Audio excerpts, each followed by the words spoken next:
Nag-comment si Idol. Ang sabi niya, "Bro, anong brand inanada sa likod mo na portrait monitor?" So ito yon. So nanoy na monitor kay irog tani sa na ang ginhanap ko. So sabi ito ni Sarim Bandokelio. So Idol, ito pong aking monitor pala na portrait ay yung brand nito ay Dell. So pwede siya i-portrait at pwede din siya i-landscape. Tapos ito Idol, ipapakita ko sa iyo yung aking 3 monitor setup. Ito, panoorin mo. Ito ay ang mga monitor na luma na kung saan ito ay gagamitin natin dahil magsa-setup tayo ng 3 monitor sa isang computer. Let's go! Pero bago ang lahat, syempre linisin muna natin itong mga monitor dahil kung makikita nyo nga, puro po alikabok dahil po naka-stock lang po ito ng napakatagal at ilang taon.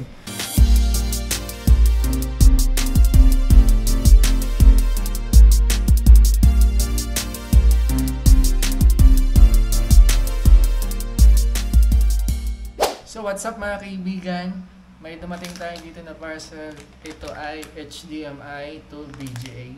Dahil dito po sa ating laptop, may kita natin ay meron itong isang VGA port, isang HDMI port, na kung saan gagamitin natin yung mga ports na yon para i-connect itong dalawang monitors natin. Isa dito at isa dito. So ito yung converter ng HDMI to VGA port. Ito yon. So ito, binuksan ko na yung aking laptop. So ipakita ko sa inyo na itong monitor ay working. So, yan. Yan. So, bukas siya mga kaibigan. Yan. Try natin dito para makita nyo na meron siyang display. Yan, ito yung main monitor, extension monitor, at meron pa pong isang monitor dito na kung saan gagamitin natin itong converter na to para magmukhang triple screen. So, saksak natin to sa kanyang HDMI dito. Yan.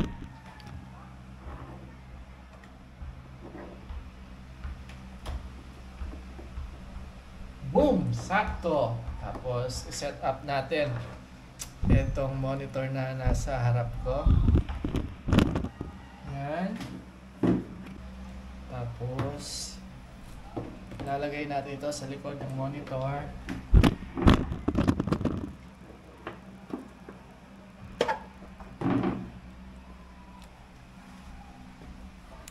Yan, yan. Ito dito.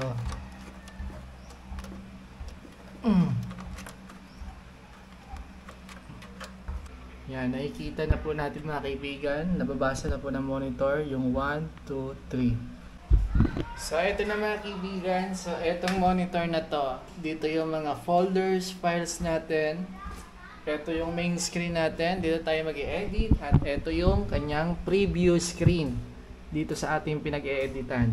Yan, ayos. Ito yung screen na in-edit natin dito para mas malaki.